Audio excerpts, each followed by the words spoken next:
Three, two, one. Welcome to Bellwether. Thank you. Episode 121. It's good to see everybody again, or hear everybody again, or just know that you're listening. It's a wonderful thing. Today we're talking about time in this fun, philosophical kind of, well, not really philosophical, but kind of philosophical way. Time management. It's almost a new way to think about time management and a little perspective on time and how I feel like there is so much, especially from a social media standpoint, so much pressure to take action and do all of these things. And things are changing so quickly. And how do I do this? And how do I do that? And I have to get things done. And I have to do all of these things. And perspective really helps as we go through these types of things. And so, I was talking to the team, and I've talked to clients about this too. Do I really want to do this job for another 30 years? And what do I have? And I'm only 35, I want to go to 65, or I'm 45 and I've only got 20 years or whatever it is. And there's, 30 years seems like so far away, especially if you're in your early 30s and it's, double the life that you've already had. And it seems, think about all the experiences you've had over time. And there's a lot of time that you think you have a lot of time, I guess. And then there's this other side of the coin saying you never know when the good world is going to spit you out, and you're only on this rock for a short amount of time, and how do you get more done with the time that you have? And it's more pressure we put on ourselves. And when I think about a 30-year time horizon, it's only 360 months. And when I think about 30 years as only 360 months, it kind of says it's not a lot of time. And my daughter, she's coming up on 6, so she's 5 now. So that's what, 60 months? 60 months are gone already out of those 360. So that's, so how are you thinking about your time horizon? That's what I want to talk about today. Is it a 30-year horizon, a 20-year horizon, a 10-year horizon? I'm 45, 44, something like that, somewhere in my mid 40s. And so I probably have we always in work, we think about our horizon to the age of 65. And that's a built-in assumption that we have, right? Oh, I have to do this until I'm 65 and then I can retire, and I got 20 years left, and maybe 15, maybe whatever. I like to think about it until I'm 60. The youngest of our kids is going to be 18. Close the doors. I get freedom, and life is going to be good. But the 65 thing is interesting. If you know why we picked 65 as a retirement age. And I learned this a long time ago. There was this, retirement coaching thing that I had done. And, the age of 65 came, here's a quick history lesson. The age of 65 as a retirement came from Otto von Bismarck back in Germany. And fun knowledge aspect of it, the reason they picked the age of 65, Otto von Bismarck wanted to position Germany as like the premier cosmopolitan place in Europe. And so he came out saying, hey, if you work until you're 65, once you're 65, the state will take care of you. And it was supposed to be this nice big thing, and look how forward thinking we are. But the reason they picked the age of 65 is something like less than 3% of people lived past that, and so it wasn't going to be this big financial impact on the business, or on the state. So it took this big. It was more of like, look at this good PR we could get out of it. It's not really going to impact us, but it took fire and say, oh, we can work until 65 and do it. That assumption's going away. As you look at people who get to the age of 65, they still have plenty of value. They still have lots of things to do. They still want to work. They still need some kind of purpose. And when we get to 65, you'll find that there's just a lot more to be done. And you're not just going out to pasture, and you're not just going to die in 10 years and do whatever. People are living longer and everything else. So when we think about time on the long-term horizon, I heard a good quote the other day.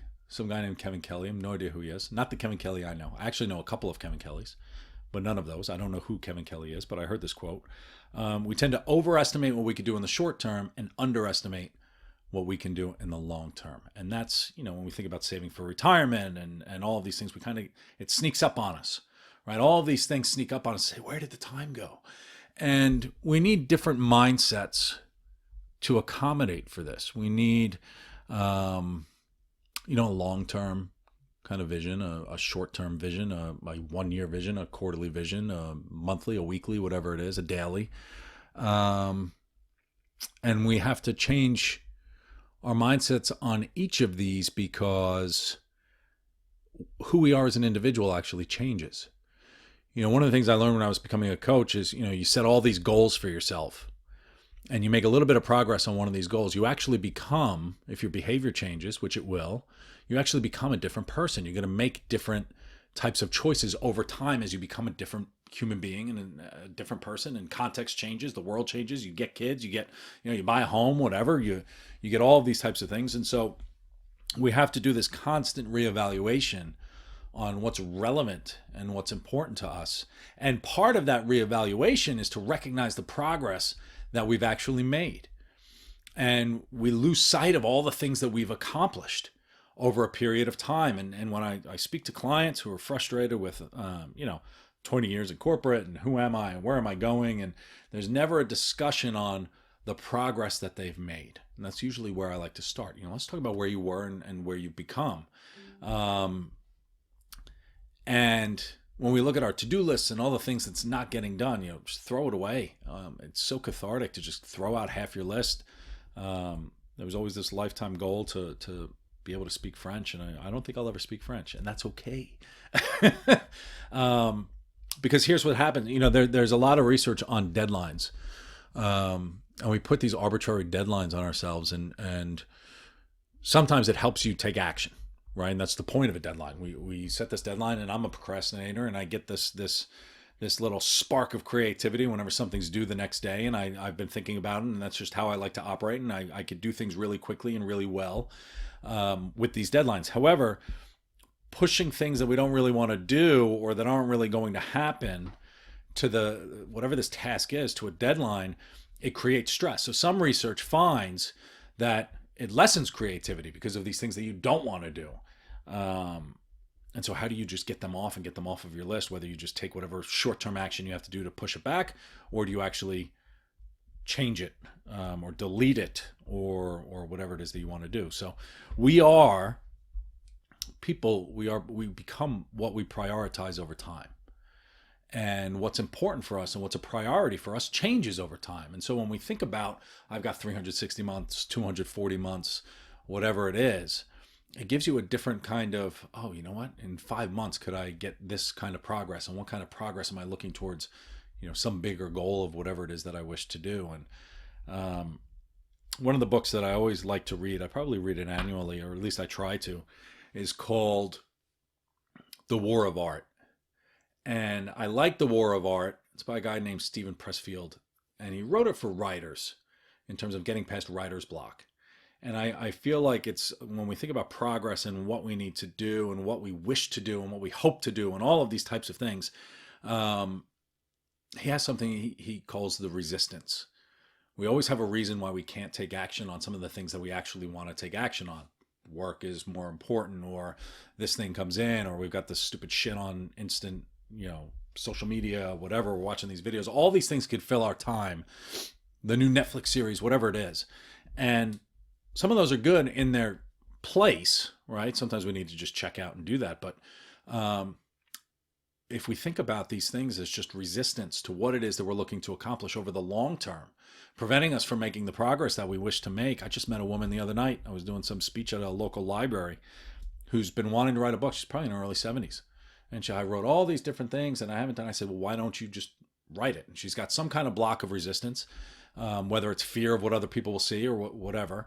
And so when we think about our long-term priorities and what short-term steps can we take to get there, and that different type of mindset is an important exercise to go through. And it's almost like a weekly or a monthly kind of conversation that you have with yourself is, am I making the progress on the person that I wish to be? And if not, what do I have to change, right? It's the happiness equation. Happiness equation are expectations times satisfaction equals happiness. Most people, when they say they're not happy, they're actually not satisfied. And when they say they're not satisfied, they look externally and they say, well, I'm not satisfied because this person's doing this and workplace isn't giving me this and blah, blah, blah, blah, blah. But they're never talking about the steps that they could take or the progress that they made. And so when we think about how to take action on progress that you could do, the first question is, do you need to? We crave instant gratification. We crave, this idea that, I work hard and I should get something. But most of us don't really know what working hard really means, if I'm going to be honest. And it's a real psychological challenge. Long-term goals are a psychological game that you have to play with yourself. It's a philosophical game in terms of what are the real hard questions that we should be asking ourselves. And yes, deadlines are important, but you have to hold yourself accountable to the things that you want to prioritize. And that's kind of the message that we have to do when we think about time. There is an ongoing dynamic, long-term versus short-term.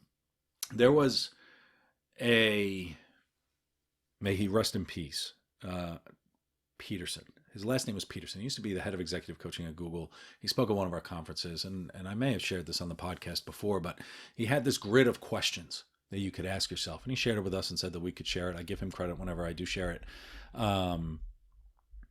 Where each day you ask, did I accomplish what I need to accomplish today? And what could I have done better, right? 2 simple questions takes 2 seconds. But then he's got a weekly question, similar vein, this week and next week, monthly question, quarterly question, annual question, triannual question, decade questions. And when you get to those types of decade questions, it's, am I doing the things that I wish to do? Am I the person that I wish to be? How can I disrupt myself? And how can I question my assumptions? And these are questions that we should be, put ourselves into this system where it forces us to recognize the progress that we made to date. But then we could say, all right, this is where I wish to be in a year, 6 months, or whatever it is. And then what are my, what decision do I have to make today? What does that have to be done in a week, and all of that? So when we think about time management, when we think about doing time, when we think about responding to time and making sense of purpose and all this shit that we like to talk about, time management has its place, but often we think about it too tactically in terms of, I have to get these things off of a to-do list. Time management also is about recognizing progress and recognizing a bigger picture. And when we think about ambition and we think about where we wish to go and what's important and what's priority, what do we believe? You hear me talk about what do we believe all the time. These are our discussions that we have to have with ourselves. Otherwise, time management and task lists and everything will burn you, and they'll burn you out. And 360 months, 30 years is a long time. If I go, I've got 360 months until I'm 75. That's wild. What am I going to do to make them count in a way that I'm going to be proud of? And part of that is work. Part of that is, when we think about work and the work that we do and how ambition is going out of the workplace, there is work funds other things, right? And so how do you fill your life with those types of things? Not to be too kind of hippie and theoretical and blah, blah, blah. You know what I mean? So anyway, that's my fun kind of exercise to think about is what does time mean to you, and what are the long-term and short-term angles that you get to play with and struggle with, and just put a reminder in your calendar, put it in your phone, right? Ask yourself these types of questions. And I'll put Mr. Peter, I forget his first name, unfortunately. It's not Doug Peterson. It's I'll find it, but I'll put it on the website, or maybe I'll link to it with the post. These are good questions to ask yourself in terms of, are you progressing in the way that you wish to progress? And when we think about that happiness equation, expectations, where do you expect to be? And are you satisfied with what you've done to get there? Did you do your best? And if one of those things, if the answer is no, then that's an accountability measure to say, it's not a happiness thing because we think other people have to make us happy. It's about satisfaction. It's about accountability. It's about what decisions can you make today, because the person you become tomorrow is a result of the decisions that you have to make today. And that's on time, and that's fun. And so have a wonderful week. Think about your time. And I look forward to speaking to everybody soon. Have a great week. Thanks.